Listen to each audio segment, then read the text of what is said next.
I got my man, the one and only Sazid. Go ahead and introduce yourself to the people. My name is Sazid. I've been playing in the fantasy league, 4 years now. I like to consider myself pretty decent at this sport, but we'll see. Last year I got 4th place. I'll just throw that out right now. But I'm looking to always improve. But yeah, I'm excited to be here. Thank you for having me. Hey, thank you for coming. Now, just to backtrack, hey, last year, you went on a goddamn terror through the league. Yep. Tell the people about it. Let's start off with what you did, man. All right, so in the beginning of the draft, I went ahead and I went wide out heavy. So I had the first pick overall. So I went Antonio Brown. Then I turned around with Mike Evans and Dez Bryant.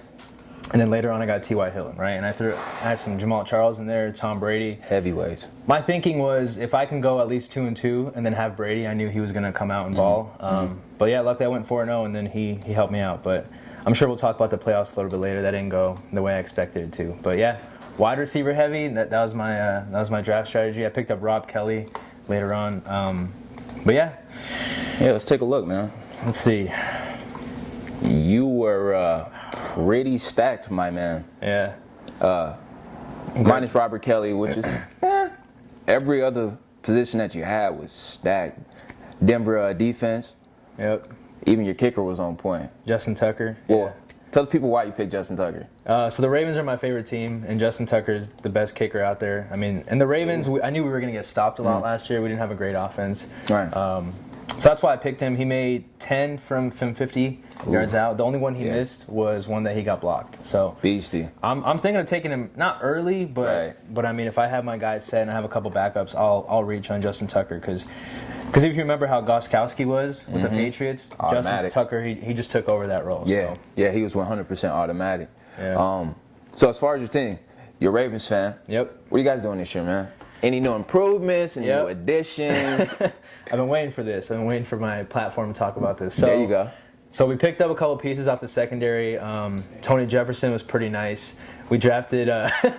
I got my man Clemente over here. You can't see him, but he's a Cardinals fan.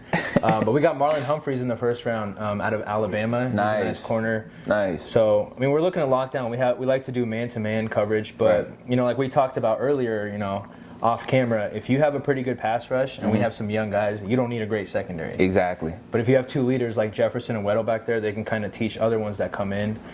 So we did that. We got Jeremy Maclin. 100%. Yeah, he's going to be in the slot this year. I'm looking for 1,000 yards out of him. And then we got 2 speedsters, Mike Wallace and Rashad Perriman out there. So, I mean, I'm not going to lie, Perriman hasn't done much, but the speed that he has 4.2 speed. So, I mean, you just run. He's going to stretch it. You run those 2 on verts, and then you run Maclin in there, Ben Watson in the slant. Couple slants there. You're good.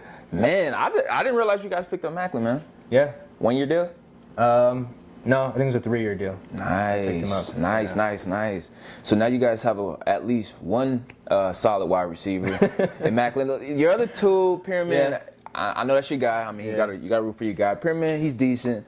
Your other speedster, I mean, he's more of a stretch player, the fades. He had 1,000 yards last year, Mike Wallace, so it was good. Yeah. So as far as your division, because we all know, I mean, you got the Steelers, you got the Bengals. So I hate the Steelers, right? I mean, obviously, I hate them.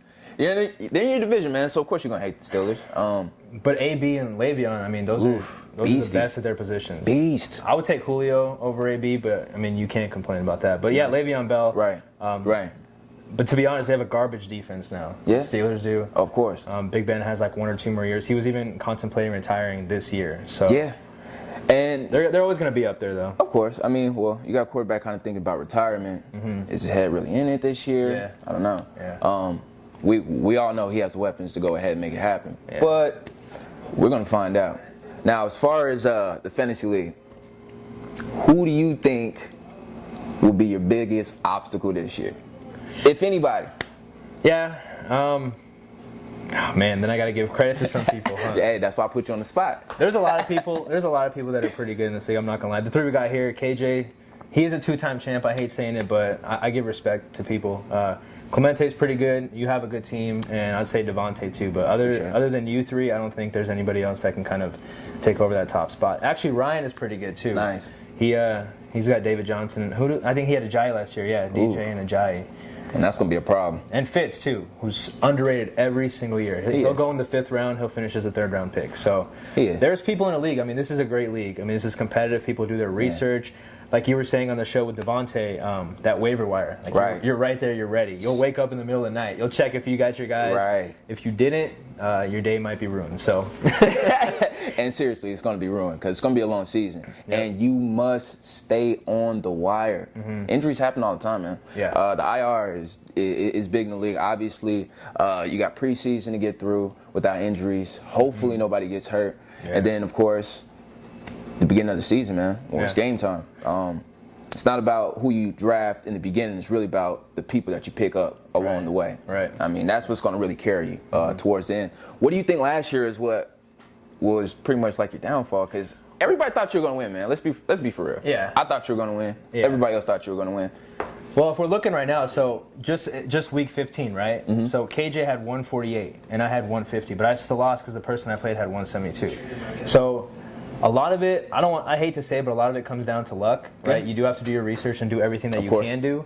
But sometimes it just doesn't fall your way, right? So week 15, I could come off a bye because I was 12-1, had first place. I thought everything was good, and then Antonio Brown, T.Y. Hill, and then Brady. I think one of them put up 8, but it was 7, 7, and 7, right? So I couldn't do. I thought that would be lucky, but I couldn't do much about it. You know, sometimes you take that L. But of course, it's hard when you got all your best friends talking shit to you. But I mean, that's what this league's about. That's what's great about it. Super competitive. Oh my goodness! And I think that was your lowest scoring week of the season. Yeah. Well, there was the loss that I had. The one loss that I had was pretty. Was it that low though? It was low. I had like one something like 110. Wow. 120. You were putting up buckets. Yeah. That's what I remember. Buckets. I mean, you had the top wide receivers. I mean, Tom Brady was just on a tear. Man, but he just happened to play his worst game, and you did start him against Denver, though. That was a mistake. But you know what? I had to do it because there's one game I remember where the Steelers, I was not thinking of sitting Antonio Brown, but definitely tempering my expectations for him. But he went off on Denver that 1 week. Right. So I was thinking it's Tom Brady. He's got a lot of options and weapons. Plus, who else am I going to start? I would have felt really shitty if I would have benched Tom Brady, the best quarterback in the league, and then picked up who? There's nobody on waivers. True. You know what I mean? I want to ask you, though, what about the Broncos? I know you talked about it a little bit, but I'm big on secondary. That's my favorite position. Oh, my goodness. So, as far as our secondary, like, I'm not questioning anything. I think our secondary is top 3, no matter how you cut it against whatever team. Home, away, doesn't matter. We're going to take care of business. The question marks come in at the quarterback play, obviously. We got T-Mac out there trying to ball out, and then we got my young guy, Paxton Lynch, trying to put it together. So who is going to win that job? And my biggest thing is this. I know we drafted Paxton Lynch to start. Yeah. But I'm all about the better player starting. I mean, obviously. So with that being said, I think that my team is going to be pretty solid. As far as record is concerned, I'm saying maybe 10-6. Worst case scenario, I'm really expecting us to be at least 11-5 with the defense that we do have. Nothing's changed on defense. The quarterback play needs to improve. We threw for 3,400 yards as far as Trevor is concerned, and that's not bad. Per se, but you're not going to win Super Bowl doing that. No, but I mean, they drafted Paxton Lynch to start in the future, right? And Simeon kind of is that short-term option, right? But I mean, with your defense, I think you guys are number 1 because you still got T.J. Ward out there, baller. Darian Stewart, who used to be on the Ravens, he didn't do shit with us, but and then you got you got Talib, Chris Harris, and Bradley Roby. So I mean, you guys are stacked there. Man, super stacked. Unlike the Cowboys, we're probably the worst secondary in the league. Period. You guys are number 1. I'll give you credit. I appreciate that. Yeah, and that's without even stating that we got a guy called Von Miller on the team. Is he pretty good? Oh man, he's pretty amazing. He's out here doing commercials now. Yeah. Hey, my man's having fun right now. I'm expecting big things from our team this year, bar none. But it's a no-fly zone out there. It really is. It is. We still got to deal with Oakland in the division. Yeah. I mean, I'm going to be realistic. We got to deal with KC. San Diego, they're putting together a pretty stellar defense. They're a good division. Yeah, it's going to be tough. It's the boogie down, beat down division. So we don't really know who's going to come out of the division. I know what my expectations are, so to speak. But, injuries and mishaps and fumbles and all that's going to determine where we're going to go. But yeah, man, that's what I'm expecting from my Denver Broncos. I'm expecting at least to get back into the playoffs. Absolutely. Once you get there, you never know what's going to happen. Exactly. So With that being said, man, we're gonna keep these segments like these open forums. You guys have any questions? You guys hit us up, Revolt Retro. Where can they find you at? On what?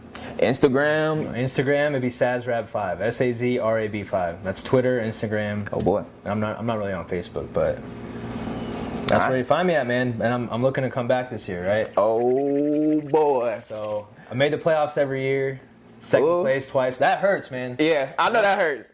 Once you get second place twice, luckily I got first the year after that, right? So it's kind of like all that hard work paid off, and then the next year it goes to fourth place. So Well, I'm motivated by it. Hey, well, the competition is gonna be real this year. Like we all know, it's about to get real. I'm looking forward to this draft. We're not gonna get into any of your picks just yet. No sleepers. No sleepers. All right. Not yet. When we get a little bit closer to the draft, we'll start unveiling some of those guys. But we'll hold a couple of pieces to the chest. But until then, man, you guys keep checking in on us. We're gonna keep doing these segments every week, at least 2 segments a week. I'm out of my mind, out of my fucking mind. I'm out of my mind, out of my it's B.O. I'm out of my out of my I'm out of my fucking mind, out of my fucking mind. I'm out of my fucking mind. G got it on my own. I was doing fine. Once upon a time, till my brain left and it didn't say bye. Don't look at me wrong, I'm out of my mind. Like Nostradamus and Da Vinci combined. So paranoid of espionage. I'm watching my doors and checking my vibes. My brain's on vacation, they're telling me. And I'm bipolar to the severest. And I need medication apparently. And some military convulsive therapy. I am a rebel, but yes.